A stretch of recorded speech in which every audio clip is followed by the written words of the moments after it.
everybody, Doug Walker here, just doing a real fast review of a movie I just saw called Get Out. Maybe you've heard of it. It's doing very, very well at the box office, and it's doing phenomenally well with critics. Last I checked, it was at 100% on Rotten Tomatoes, and I know you're all checking in to see am I gonna suck its dick too? A little bit. Little dick sucking. This is a good movie. So just fast review. There you go. It's good. It is a good movie. Am I gonna do what people call the shitty Doug thing, where I say it's not that good? No, it actually is very, very clever. It's in order to talk to what's really good about it, I gotta go into spoilers, so I'll go into some details first. I'll let you know when the spoilers are coming. My first thought when I saw this, and I'm watching, you see the trailer, for those who don't know, it's about a black guy, a white woman, they go to visit her parents, they're dating, and, he's just wondering if it's, if they're gonna have a problem at all with him being black, as he thinks, probably not, but you just never know. And on the one hand, it doesn't seem like it, but then things seem to get worse and worse, and this whole area is just very, very odd, and obviously something is going on, and that's the most I can say in terms of the plot so far, before getting into spoilers. First of all, I'll just let you know, when you see the trailer, it's pretty much, for the most part, what you're gonna get. Like, that is kind of the movie. There's not a ton of surprises, but the ones that they have are good, and they are what kind of separates this from just being an okay film to a legitimately good, smart, clever flick. But all the basics are there. The acting's good, the writing's pretty good. The best part of the movie, in my opinion, in terms of like, man, this works, like this is really solid, is when he first visits the parents, and the parents are all saying things, they're both saying things that are, you're constantly going, is that meant to be taken a certain way or not? It is ingenious writing, because you really can't tell. Because, like, it's something where if you told someone else that somebody said this, they'd be like, yeah, so what? That could easily be this. And everything is just the right amount in that first day that he's there with them. And then from there, it kind of goes a little bit more into the, okay, this is now the awkward, everything that's being said is just, that uncomfortable, like, obviously a white person does not know how to talk to a black person way of talking. Where in the first bit was the best writing, in my opinion. But so the acting is good, the writing is good. There's nice little touches that catch you a little off guard, like there's stuff with hypnotism in this that's, it's done in a very unique way. Again, I won't give it away, but the way that's done is very effective, both visually and in the idea of it. And I say there's just enough little surprises to keep you interested, because that's my big fear going, is that I would just know what this was and just wait for it all to play out. But I think sort of the writing and these situations that you recognize, sometimes they go a little much, especially as it keeps going. But again, it's kind of a horror film, commentary, satire, and stuff like that. So all of that is going to be playing into it. It's a Jordan Peele movie, though surprisingly the comedy is played down a little bit more than you might think. It's for the most part done like a straightforward, it's almost hard to even say horror film, I'd almost say thriller, but when you see what all is at the end, it's like, yeah, okay, you can say horror film. It can kind of fall into any category, into either of those categories, I should say. So yeah, it's a good flick, but to go into what's really, really good about it, I gotta now go into the spoilers section. So here's the big thing. I thought, as I think a lot of people thought, that it was going to be the black people that come to this place, because a lot of them seem kind of like, almost servants to them, or they seem much more, almost like this one guy was sort of taken away, and then he comes back very, for lack of a better term, very white, and start talking like these upscale old white people and such, and you think like they're being hypnotized, like, the white people want to hypnotize them into being more white and stuff. That's not what's going on. What is going on, I think, elevates this to a new level, in terms of conversation, in terms of what you can do with this, is the white people, the older white people, are actually having their brains put into these black bodies, into these black heads, and there's only a little shrivel of the black person still left in there, and that just adds a whole new layer, because you could add, it's about, you could say, like, yeah, it's technically racism, but it's like they want to be the black people. That's kind of it. And they want to be them for different reasons. They want to be them because they see them as physically more athletic. They want to see them because they see them as more beautiful. There's one, is constantly looking in the mirror and just loves how she looks and stuff like that. There was one that wants to be it because he's more artistic. And even the guy at one point just says, I don't know why they pick black people. I couldn't give a shit. I just know you have a great artistic eye. And, and then the conversation's like, there's one guy clearly being super awkward. It's like, yeah, black seems to be very in. And that's when you kind of go into the, all right, this is a little much. But it's sort of a different level because a lot of these movies about race, they just sort of stop at, hating whatever race it is. These people hate these people. Some go into better explanations of why, like Zootopia was pretty clever with that.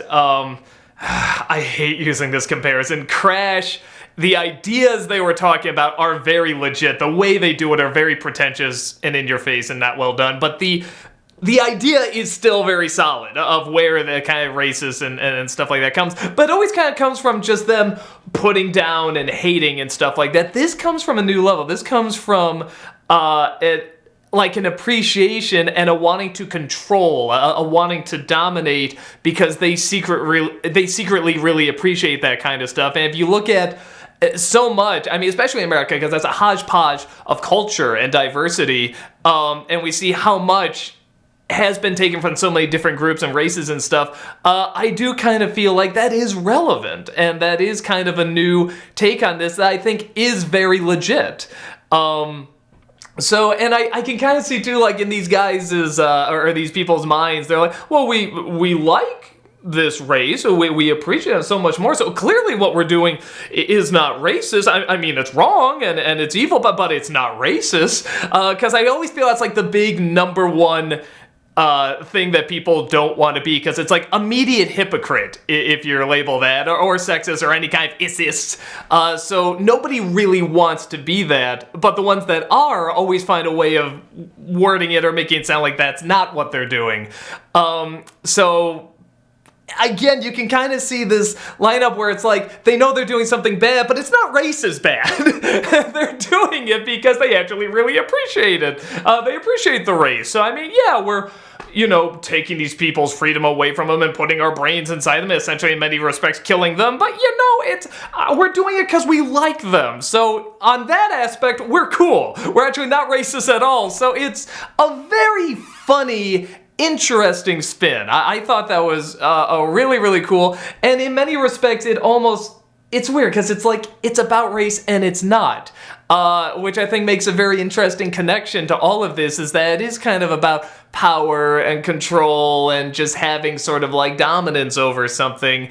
And, but why is it always, these black people? Well, because they see, something to admire, and that's something that they want. So it's like, yes, it is about power and control. And you could say like, so it's not about racism, it's about power and control, but aren't they kind of the same? Isn't there like a super strong crossover? So this movie is very, very clever at kind of forcing you to talk about this kind of stuff. And if you're like me, you kind of see a lot of movies that talk about any kind of prejudice, how it's bad, and just don't do it, and so on and so forth. And it's one of those things where you kind of roll your eyes and say, yes, we know the Ferngully, Pocahontas, like all these things of like, not Ferngully, Avatar in this case, though I guess you could almost argue for him. Ferngully is just pure environment. But certainly Avatar and, and Pocahontas and all these stories we've heard a million times, prejudice equals bad. And it usually just kind of stops there. They don't analyze it. They don't look into it. And it's so frustrating when they don't do it, because it's like, you're trying to teach that an entire people aren't bad, and by doing that, you're just bad. You're not explaining it. There is so much more. It is so much more interesting. And when a movie doesn't try to explain it, just tries to say, well, they gotta learn that, there's no such thing as just good people and bad people. When you do that, that's just bad. You're bad people when you do that. It's like, you're immediately going against your own message when you do that. So, in my opinion, this does, there clearly are people doing bad things, but the mindset is very fascinating, and I think that's where movies about kind of any kind of prejudice, whether it's race or whatever, any kind of prejudice becomes really interesting.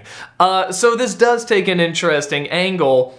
In terms of a horror film or a psychological thriller and stuff, it is good, but it's not great. I wouldn't say this is one of the great horror films in terms of how most horror films are done, or even kind of thrillers are done, because there are a few things that don't always add up. There's a brother character in this that that whole scene, the whole first day with the parents, and it's just so subtly done. And then just this guy comes in, he's just a pure nut, and he's the brother. He's like, I want to fight you. Yeah, I'm gonna put you in a headlock and stuff. And it's like, what? You're going so subtle there. Why throw that in? There's kind of a comic relief with this TSA guy who, I say about half the time is funny. The other half, it's like, okay, we just need some levity, which I get, but it is kind of distracting. There are some people that do want it to just be let's really submerge ourselves in this deep, dark, uncomfortable place. And this doesn't do that. It does go kind of this comedic angle, but you could argue the comedy is already kind of there in the commentary and what they were saying, and even the idea. So I feel like you didn't need the TSA guy. And I will also say in the ending, I can just tell you, everyone thought they knew how this was gonna end. Because it starts with this cop pulling him over. This cop that seemingly does not seem connected to anything that's going on. He's just a legit douche. And he, even though the woman was driving and hit a deer or something like that, he asked for the boyfriend's driver's license, and she's the one standing there. What do you mean? He's just gonna do it. Whatever. Just do it. And she's standing up for it, saying, no, what is this bullshit? What's going on? And stuff like that. And he eventually just, fine, he doesn't look at the license and walks away.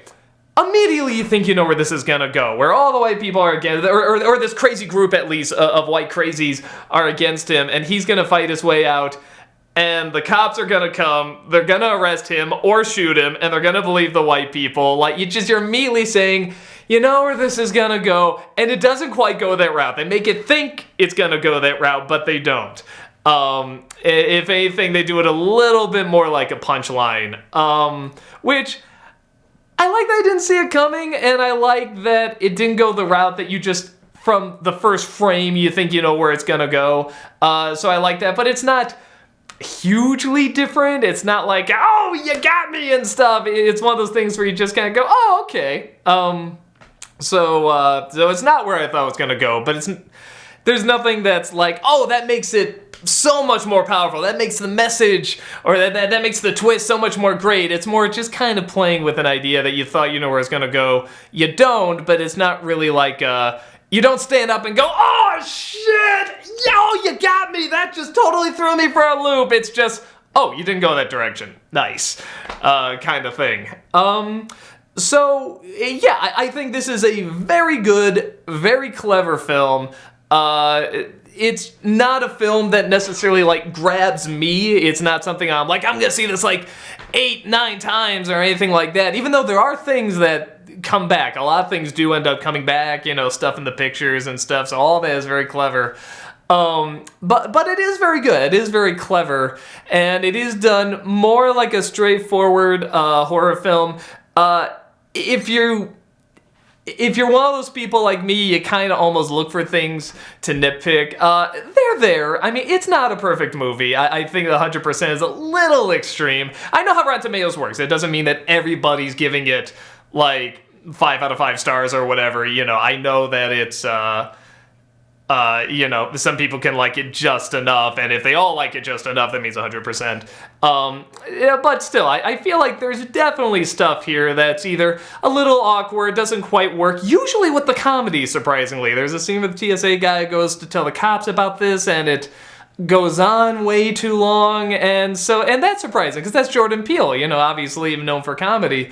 But it's pretty solid. It's a very smart movie that'll get you talking, and it'll get you talking in just the right way and just the right amount, I think.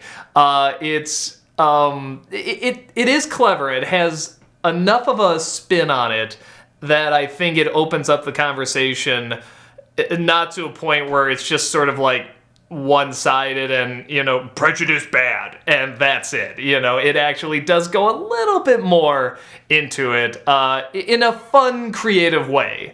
So, that's my take on it. There's definitely little nitpicks in there you can, tweak apart. It's not, I guess I just want to say, it's not a flawless film like, a lot of people are saying, but I think the idea and the commentary is so clever that I think it's sort of overshadowing all the other little things, which is not necessarily bad. It's kind of fun having a film like this, and that's doing so well. I think that's so cool that a comedian is doing a scary film, a mostly psychological scary film, and it's a hit, and this is his first flick. So I think that's pretty cool. I think that's really, really neat. So, yeah, that's about it. It definitely a good film, worth checking out. Makes a lot of interesting conversation and, little Easter eggs that you find hidden and stuff like that. So it's fun, it'll get you talking, and it's got some creepy stuff in it, and that's about it. I'll just see you at whatever the next flick is that I'll probably see. Probably Logan. I think it's coming out next week. I look forward to seeing that. So I will see you guys at that one. Later.